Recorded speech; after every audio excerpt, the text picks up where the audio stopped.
All right, hey guys, Jason here. We're back up here, Jimmy Britt. It's a Sunday, beautiful Sunday. We are up here and we are browsing around, and I'm making some videos, hitting a few different dealerships today. I like Sunday because it's daylight and there's just not a lot of people here. However, there are quite a few people window shopping I'm seeing here, running around out here. But what we're going to talk about today is the dealership the enemy? Is the sales guy the enemy? If it was not a Sunday, then I was here right now doing exactly what we're doing and walking around out here, pretty soon somebody would come running out that door to grab me. And they would be, hey, how are you doing? What can I look, what are you looking for? What can I, and they'd follow me around like a lost puppy and explain everything and do everything they can to get me to go into those doors and try and buy that vehicle. And it's the same thing with the employee pricing that we have going on. Look at Warlock, look at that, woohoo, Warlock. One of the best trucks made today, right there for somebody in my world, in a full size, fantastic. But so they'd be doing everything they can to get me going there. With this employee pricing, we know that the employee pricing is a hoax. Okay, it's not better than the deals, especially for Ram. Ram's deals, Ram, Jeep, their deals were much better before employee pricing, but employee pricing brings people here to this lot. When somebody stands on this lot, the sales guy can come out and they can grab them. When the sales guy gets him, his only job is to get them to walk in through those doors, those ones right there. And great dealership. I'm not knocking on any dealership, but the sales guy's job, what he is trained to do, and his most important job is to walk you through those doors. If he cannot get you in those doors and you leave this lot without going inside, he fails. He could lose his job because if too many people do that. He has to get you in there. Once you're in there, it kind of is his too and his domain to do something with you, but then it also becomes more of the sales manager and things of that nature, what to be involved in to make sure you stay inside of there. Every minute that goes by that he can keep you inside there, he's that much closer to breaking you down to being able to get whatever vehicle you're going to get. Okay, and keeping you buying it here versus going to buy it from someplace else. This is a win-win for them. This is a mandatory deal. They are trained hours and hundreds of hours on how to get you from here into there. And once they have you in there, they pretty much feel like they own you, and they'll do everything they can to keep you there. And then even if you leave, they'll do everything they can to bring you back. Okay, this is all a process. Everything is a process when you're buying a vehicle today. It's a game, is what it is. It is a game, and you have to learn to play the game. If you don't know how to play this game and you don't learn how to play it, then you think of the dealership as an enemy. He's not an enemy. Okay, the sales guy has to do his job. He doesn't do his job, he loses his job. And that's something you got to understand. And now some of them are shady as can be, and they were going to do that stuff. But also, many of them were not when they came here to a dealership and were converted that way because of the requirements needed to keep his job. And everybody needs a job today. And in order for him to keep his, he has to meet certain criteria and status and do certain things the way that the dealership tells him. The dealership molds him. Let me put it to you this way. A bad dealership, and again, I'm not saying Jimmy Britt. I love these guys up here. I'm not saying this. I'm just on their lot. But a bad dealership experience, a bad sales guy, a bad sales manager is a reflection of the owner of the dealer.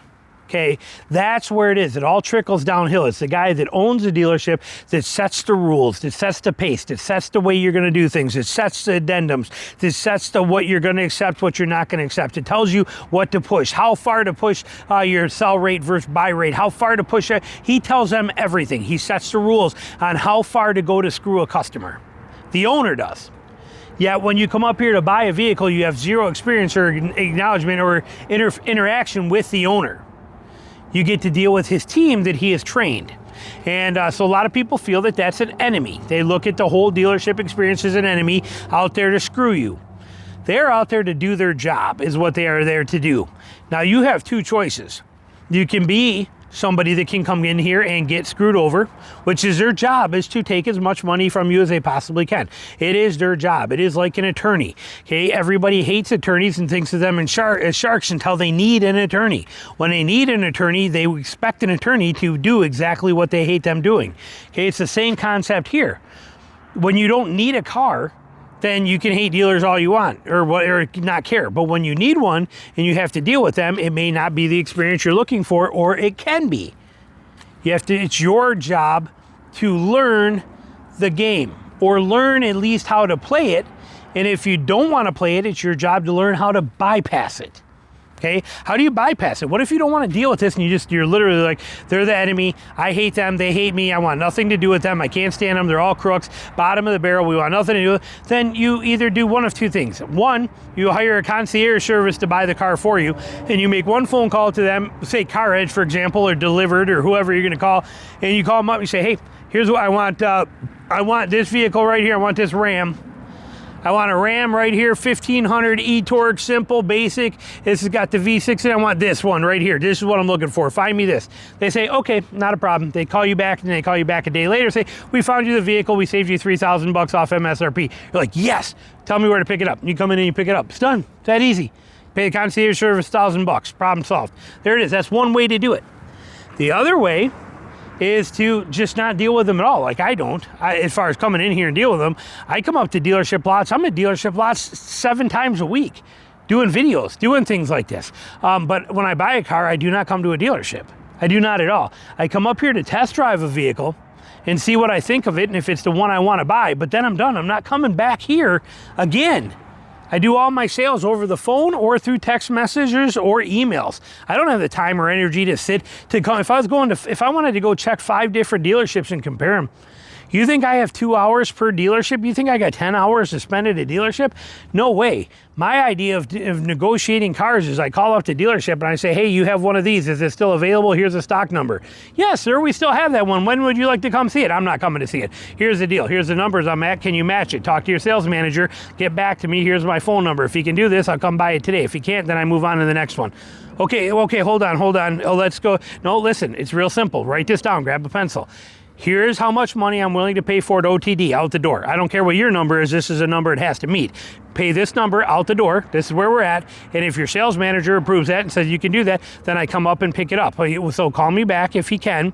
Then we'll do the buyer agreement. We'll get everything rolling. If he cannot, call me back anyway and let me know, just so I know to cross you off the list. But I'm buying a truck, and this is the way it's going to be. And then you hang the phone up, and then you call another one, and another one, and another one. And you do the same process. And next thing you know, then you're going on about your day, and ching, you look at your phone. Oh, there's a text message. No, they're not going to be able to do it. Okay, just type back. Thanks, appreciate it. Have a nice day.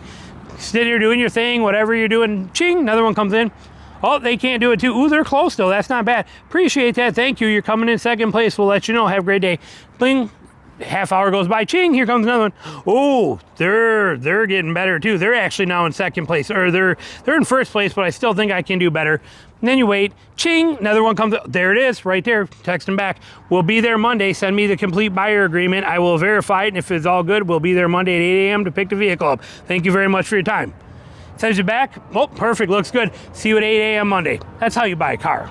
That's how you buy a car without dealing with any of this stuff. Okay, so don't get caught up in it. The dealer is not the enemy. They have a job to do. They have to keep the lights on. They have to pay for this stuff. The ownership has to have his Porsche, his Ferrari, his Maserati, and his wife has to drive a Mercedes. His girlfriend has to drive a Land Rover, and his second mistress has to have a Ferrari. This is the way things work today in this world. Okay, and you can't fault him for that. It's just how it is. However, with that said, you don't have to be a victim to it either. Okay, the dealer is not the enemy. He is a means to an end. The means is the process which you go about it to get the vehicle that you are after. Do not overthink it. Just understand it and look for the easy way to solve it. 2 easy ways. 2, concierge service, or just do it yourself over the phone and through the internet. Avoid having to come up here and deal with it at all. My advice for you. Questions, comments, anything you got, put them down below. Thanks for watching.